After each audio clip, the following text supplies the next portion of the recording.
Jadi memberi itu begitu dahsyat. Maka ibu dan bapak yang berbahagia, ni'mal auni ala taqwallahi al-ghina, senikmat-nikmat pertolongan di jalan takwa kepada Allah itu ditolong oleh kekayaan. Maka beruntunglah orang ibu dan bapak rahimakumullah yang dengan kekayaannya dia tolong agama Allah, yang pada hakikatnya dia sedang menolong dirinya sendiri. Beruntunglah orang yang mencari kehidupan ini tak hanya sebatas dimakan dia, tak hanya sebatas diminum dia, karena dia yakin dan percaya ibu dan bapak rahimakumullah, yang dimakan, yang diminum itu busuk, yang dipakai itu lapuk, yang ditabungkan pasti jadi rebutan, yang diinfakkan, yang diwakafkan, yang disedekahkan, yang dizakatkan, yang disalurkan di jalan Allah Subhanahu wa taala, itulah yang menjadi sebenar-benar tabungan di hadapan Allah Subhanahu wa taala. Ibu dan bapak orang tua kami hadirin wal hadirat sidang jamaah rahimakumullah. Jadi apakah yang paling hebat menolong manusia setelah kematian? Maka nama amalan itu adalah sedekah. Mana contohnya ibu dan bapak rahimakumullah? Idza mata banu Adam in qata'a amaluhu illa min salasin, dalam hadis riwayat Imam Bukhari. Apabila mati manusia, apabila mati anak cucu Adam, in qata'a amaluhu, terputus amal ibadah dia, illa min salasin, kecuali 3 perkara. Pertama kata Nabi, min shadaqatin jariyatin, sedekah jariyah. Yang kedua kata Nabi sallallahu alaihi wasallam, wa ilmin yuntafa'u bih, ilmu yang bermanfaat. Yang ketiga kata Nabi sallallahu alaihi wasallam, wa waladin salih, anak yang saleh. Lebih kurang mirip hadisnya diriwayatkan oleh Imam Muslim. Idza matal insan in qata'a anhu amaluh, apabila mati manusia terputus seluruh amal ibadah dia, kecuali kata Nabi 3 perkara. Pertama urutannya sama, sedekah jariyah. Yang kedua urutannya sama, ilmu yang bermanfaat. Yang ketiga kata Nabi, anak yang soleh. Di ujung hadis ditambahkan dalam hadis versi riwayat Imam Muslim, awaladin salihin yad'ulah, anak yang soleh yang mendoakan dia. Nah, jadi ibu dan bapak rahimakumullah, dalam hadis riwayat Imam Bukhari dan Muslim tetap nomor urut pertama disebut sedekah jariyah, dan nomor urut terakhir disebut adalah anak yang soleh. Apa maknanya ibu dan bapak rahimakumullah? Begitulah dahsyatnya harta benda ini menjadi asbab tidak terputusnya amal ibadah manusia setelah kematiannya, walaupun dia telah masuk ke dalam kuburnya. Begitulah hebatnya sedekah jariyah ini. Bahkan dalam hadis yang lain, ibu dan bapak rahimakumullah, apa kata Nabi sallallahu alaihi wasallam? Sab'un, ada 7 perkara kata Nabi sallallahu alaihi wasallam, yajri lil abdi, mengalir kepada seorang hamba Allah. Apa yang mengalir? Ajruhunna, balasan kebaikan mereka. Min ba'di mautih, dari setelah ia mati. Orangnya mati, amal ibadah dia hidup. Orangnya tiada, amal ibadah dia ada. Orangnya telah menjadi bangkai dalam tanah, sudah menjadi hancur dalam tanah, tapi amal ibadah dia terus mengalir kepada dia tanpa henti. Min ba'di mautih, dari setelah kematian dia, wa huwa fi qabrih, dan dia telah masuk kata Nabi ke dalam kuburnya. 7 ini ibu dan bapak. Nomor 1 adalah ilmu. Man 'allama ilman, orang yang mengajarkan ilmu. Nomor terakhir, nomor 7, au taraka waladan, engkau meninggalkan anak kata Nabi, yastaghfiru lahum min ba'di mautih, yang memintakan ampun buatmu kepada Allah min ba'di mautih, daripada setelah kematian. Jadi kita mati, anak-anak masih meminta kepada Allah agar kita ini ibu dan bapak rahimakumullah mendapatkan ampunan Allah Subhanahu wa taala. Tapi nomor 2 harta, nomor 3 harta, 4 harta, 5 harta. 6, harta. 2, sedekah. 3, sedekah. 4, sedekah. 5, sedekah. 6, sedekah. 5 di antara 7 yang mengalir kepada mayit setelah kematiannya itu menyangkut harta manusia, menyangkut sedekah manusia. Ibu dan bapak rahimakumullah. Apa kata Nabi sallallahu alaihi wasallam? Au ajran nahra. Engkau buat irigasi, engkau alirkan air sungai. Au hafara bi'ra. Engkau buat sumur galian. Sekarang sumur bor, ibu dan bapak rahimakumullah. Au gharasa nakhla. Engkau tanam lahan kurma, kata Nabi.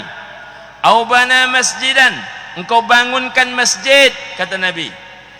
Apalagi? Au warasa mushafan. Engkau wariskan, engkau sumbangkan mushaf Al-Quran. Buat irigasi, buat sumur bor, tanam lahan kurma, bangun masjid. Yang kelima adalah sumbangkan Al-Quran. Kelima-limanya menyangkut harta, kelima-limanya menyangkut wakaf dan sedekah. Maka sehebat-hebat pertolongan ibu dan bapak rahimakumullah setelah kematian itu ditolong oleh harta benda kita. Maka suatu kali qala rajulun, bertanya seorang laki-laki kepada Nabi, ayyus sadaqati a'zamu ajra ya Rasulullah? Kapan sedekah itu paling besar pahalanya, duhai Rasulullah? Sedekah itu kan besar pahalanya. Kata Nabi sallallahu alaihi wasallam, as-sadaqatu bi asyratin. Sedekah itu kata Nabi nilainya 10. Wal qardu, meminjamkan uang tidak berbunga, kata Nabi sallallahu alaihi wasallam, bi samaniyati asyar, nilainya 18. Wasilatul ikhwan, menyambungkan tali persaudaraan, kata Nabi sallallahu alaihi wasallam, bi 20, nilainya 20. Wasilatul rahim, menyambungkan tali silaturahim, bi arba'atin wa 20, nilainya kata Nabi sallallahu alaihi wasallam 24. Demikian hebatnya nilai sedekah ibu dan bapak rahimakumullah. Masih ada juga sahabat yang bertanya, ayyus sadaqati a'zamu ajra ya Rasulullah? Kapan sedekah itu paling besar pahalanya, duhai Rasulullah? Maka ibu dan bapak kalau sempat menghadapi beberapa perkara ini, maka bersedekahlah, karena rupanya pahala sedekah yang sudah besar menjadi berlipat, semakin besar, semakin bernilai, semakin dahsyat, semakin luar biasa, karena 4 macam perkara ini. Apa kata Nabi sallallahu alaihi wasallam? Anta saddaqa, bersedekahlah engkau, kata Nabi, wa anta sahihun, dikala badanmu sehat, kata Nabi. Yang kedua, syahihun, dikala kebutuhanmu banyak, kata Nabi. Takhshal faqra, dikala engkau sedang takut mengalami kefakiran. Yang keempat, wa ta'mulul ghina, engkau sedang harap, kata Nabi, hidup nak kaya. Jadi kalau terjadi 4 hal ini ibu dan bapak, bersedekahlah. Pertama, dikala badan sehat. Biasanya orang, Pak, kalau badan sakit enak kita menyuruh dia bersedekah. Kalau ada orang-orang sakit, apa kata dia? Itulah Pak Ustadz, saya nintah macam mana lagi, dah berulang-ulang masuk rumah sakit, dan macam obat yang dimakan, dan macam pula dokter yang ditemui, tak juga sembuh-sembuh. Ada amalannya Pak Ustaz. Suruh dia bersedekahlah Pak, maka dia akan bersedekah. Jadi menyuruh orang sakit bersedekah tak payah, karena kata Nabi sallallahu alaihi wasallam, hassinu amwalakum bizakat, bentengi harta kalian, kata Nabi, dengan berzakat. Wadau mardakum bisadaqah, obati penyakit kalian, kata Nabi, dengan cara bersedekah. Jadi benteng harta itu zakat, obat segala macam penyakit sedekah. Maka enak menyuruh orang sakit bersedekah. Yang payah menyuruh orang bersedekah ini orang sehat. Berlebih saja makanan ibu dan bapak. Kalau orang sehat ditanya, berbeda dengan orang sakit. Macam mana makanan berlebih ni mak? Kalau orangnya sedang sakit, kasih orang nak, baik wang nak, baik ke wang nak tak makan dia amak do nak, kasih orang nak. Tapi kalau orang sehat, macam mana makanan ini mak? Masukkan kulkas nak, besok kan masih ada hari juga lagi, kata dia. Jadi berbeda orang sakit dengan orang sehat kalau ditanya tentang selera. Ibu dan bapak rahimakumullah. Mobil macam tu juga. Mobil yang ada Innova nak diganti ke Fortuner. Coba tanya sama orang sakit, macam mana mobil ni mak? Awak ganti mobil ni mak? Nak jamba cerita mobil jule nak, badan nak taluruhikan dona, kata dia. Itu kalau orang sakit. Tapi kalau orang sehat, dia apa bedanya, kata dia? Apa bedanya antara Innova dengan Fortuner? Mana lebih zero kita menaik dia? Itu berbeda ibu dan bapak rahimakumullah. Jadi dikala badan sehat, apa yang naik? Bukan sedekah yang naik, keinginan naik. Jadi dikala keinginan naik, maka lawanlah dengan sedekah. Dikala badan sehat, keinginan naik, ibu dan bapak rahimakumullah, syahihun, kebutuhanmu sedang banyak-banyaknya, kata Nabi. Rupanya kalau badan sehat, keinginan naik, efeknya syahihun, kebutuhan banyak. Makanya orang kalau diajak berzakat, diajak bersedekah, macam mana nak bersedekah Pak Ustaz? Ini mesti dibayar, ini jatuh tempo, ini mesti diangsur, ini mesti pula dibayar, ini mesti dilunasi, ini mesti pula dibayar. Ini banyak mesti dibayar. Dikala mesti dibayar, banyak yang mesti dibayar, mesti banyak yang dilunasi, kita juga yang membuat hutang itu, maka lawanlah segala itu dengan sedekah. Ini tak mudah ibu dan bapak rahimakumullah. Entah mana SPP anak, entah mana ini mesti dibayar, entah mana mesti diangsur. Dikala itu kita mampu bersedekah, orang yang berani bertransaksi kepada Allah dikala hidup lapang, itu sudah semestinya. Tapi siapa yang berani bertransaksi kepada Allah dikala hidupnya sempit, kebutuhannya banyak yang mesti dikeluarkan, berani dia mengeluarkan kepada Allah, itu kalau tak bulat-bulat hati, kalau tak hakul yakin, ibu dan bapak rahimakumullah, tak mampu dilakukan. Maka dikala kebutuhan banyak, bersedekahlah. Yang ketiga, takhsyal faqra, takut fakir. Biasanya kalau kebutuhan banyak, uang menjadi berharga. Kalau uang menjadi berharga, yang tumbuh di dalam jiwa, takut fakir. Ini nak dibayar, ini nak dibayar, anak nak masuk ini, anak nak coba tes ini, banyak duit dibutuhkan. Ada tanah sikit, dijuallah tanah. Tanah pun terjual. Supaya tanah ini terjual, malam didongkraknya dengan solat tahajud 8 rakaat. Apa doanya? Ya Allah, lakukanlah tanah ini. Pagi pun didongkraknya dengan solat duha 8 rakaat juga. Isi doanya sama, ya Allah, lakukanlah tanah ini. Lakulah tanah itu ibu dan bapak rahimakumullah. Setelah laku tanahnya, terjual 600 juta. Di teleponnya Ustaz, karena dia rajin mendengarkan pengajian di Masjid Islamic Center.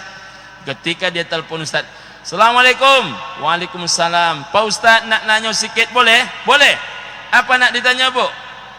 Kami menjual tanah, laku 600 juta.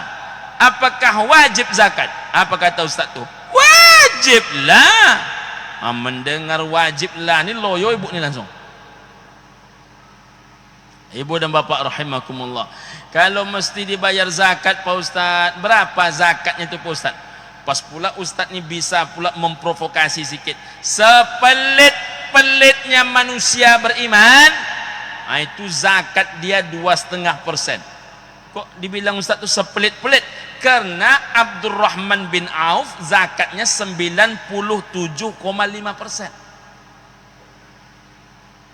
Jadi Abdurrahman bin Auf itu zakatnya 97,5%. Makanya perlu dia hadiahi telinga dia sikit, biar agak panas dia sikit. Sepelit-pelitnya manusia itu zakatnya 2,5%. Dicobanya kali 2,5%. 2,5% kali 600 juta. Kata dia. Rupanya 15 juta dia. 6 nolnya ibu dan bapak rahimakumullah. 15 juta ini 6 nolnya langsung terfikir ke dalam fikiran dia. Masuk takhsyal faqra. Apa kata syaitan membisikkan ke dalam hati dia? Hei Fulan, 15 juta kok kalau diodokkan ke NMAX siapa oleh menambah? Wah, itu yang membisikkan syaitan. 15 juta kok kalau dijadikan kredit Avanza hampir selesai 4 bulan. Itu yang membisikkan ke dalam hati itu adalah syaitan. Takhsyal faqra, takut fakir. Lawan takhsyal faqra atau seiringan dengan takhsyal faqra wa ta'mulul ghina, kata Nabi, saat bersamaan engkau sedang harap hidupmu nak kaya.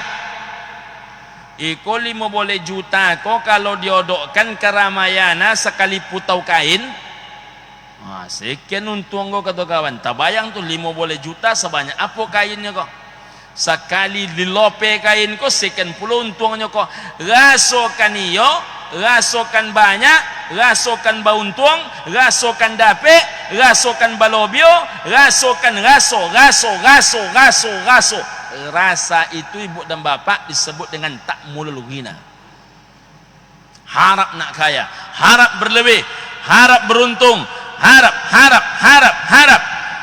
Dikala macam itu kata Nabi, engkau lawan semua itu dengan sedekah.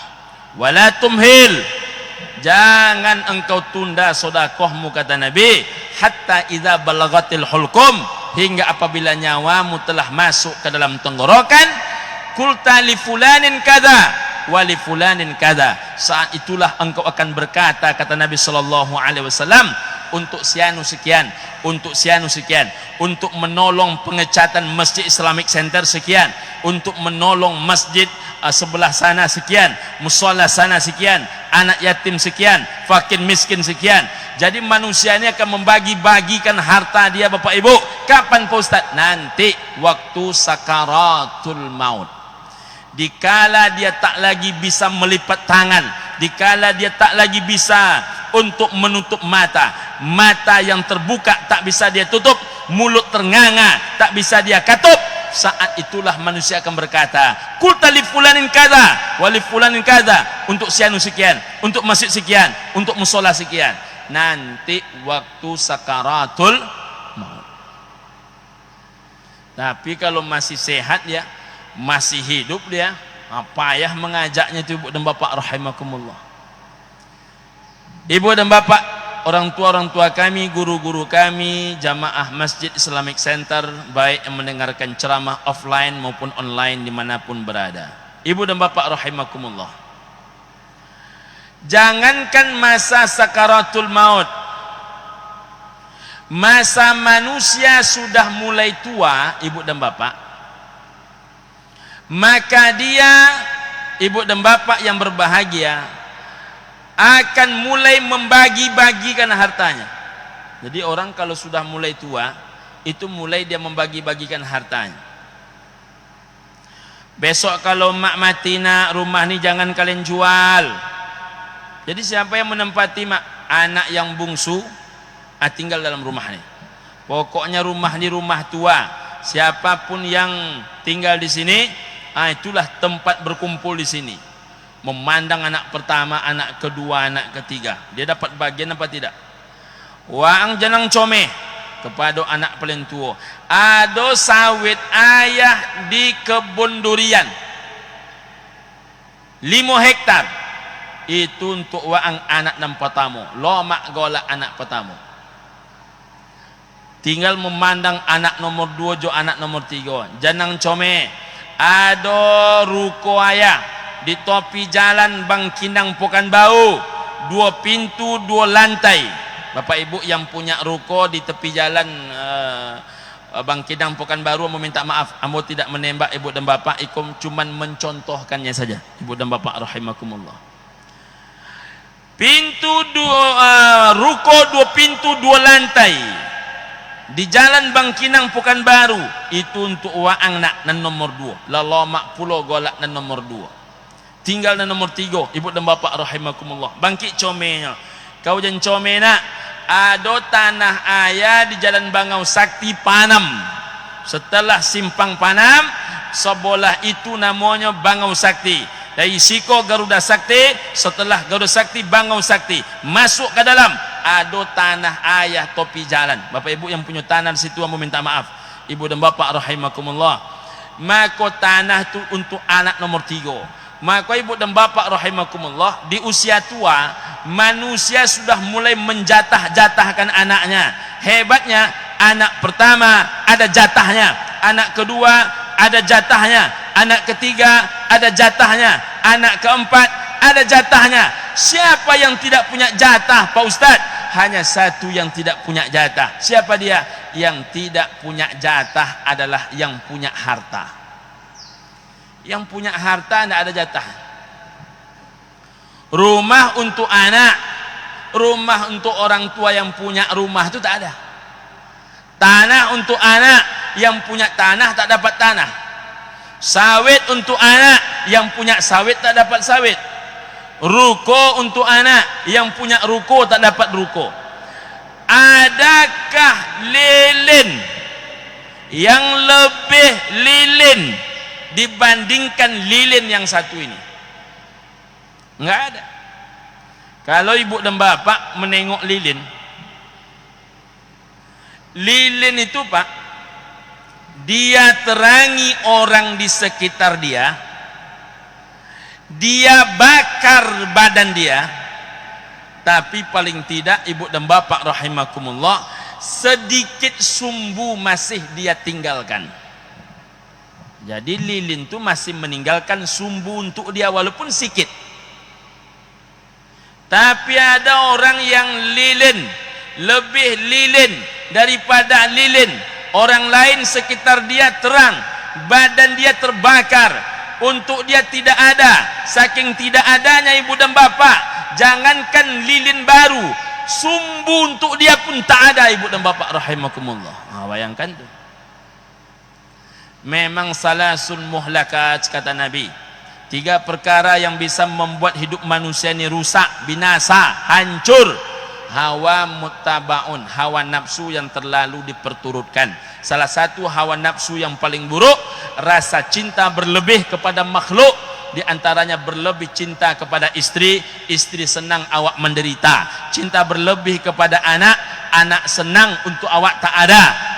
Syuh wa syuhun muta'un, kikir yang terlalu diperturutkan. Kadang-kadang ibu dan bapak rahimakumullah, sampai mati berharta banyak, tapi sampai mati tak pernah berhaji. Sampai mati duit berlebih, tapi untuk membangun masjid pun tak ada kesempatan. Sampai duit, sampai payah menghitung duit, tapi satu musola pun tak mampu dia bangunkan. Jadi ibu dan bapak rahimakumullah, syuhun muta'un, sekikir-kikirnya manusia, ibu dan bapak rahimakumullah, bukan tidak memberi kepada anak yatim, bukan tak memberi kepada fakir miskin, sekikir-kikirnya manusia untuk menolong dirinya sendiri pun dia tak mampu, tak mau ibu dan bapak yang berbahagia. Ada orang tak mau menolong dirinya sendiri. Semasa hidup lewat sate lapar perutnya, berfikir dia membeli sate itu. Itu saking kikirnya manusia kepada dirinya. Setelah mati, cobalah tanya, berapa bapak merencanakan harta bapak menolong diri bapak setelah mati? Bingung dia menjawabnya. Jadi ibu dan bapak rahimakumullah, mobil Fortuner 570-580 juta tak gamang dia membelinya. Untuk dipijak-pijak, memijak-mijak aspal saya, 570-580 tak gamang dia membelinya. Rumah hanya tempat tidur, pagi dia berangkat, pulang pula baru malam. Berani dia bermiliar-miliar harga rumah, tak gamang dia membangunkannya. Untuk pergi berjalan-jalan, ibu dan bapak rahimakumullah, apa yang tidak dia belikan tiketnya. Tapi kalau ditanya berapa harta bapak yang akan menolong bapak setelah kematian bapak, bingung dia menjawabnya.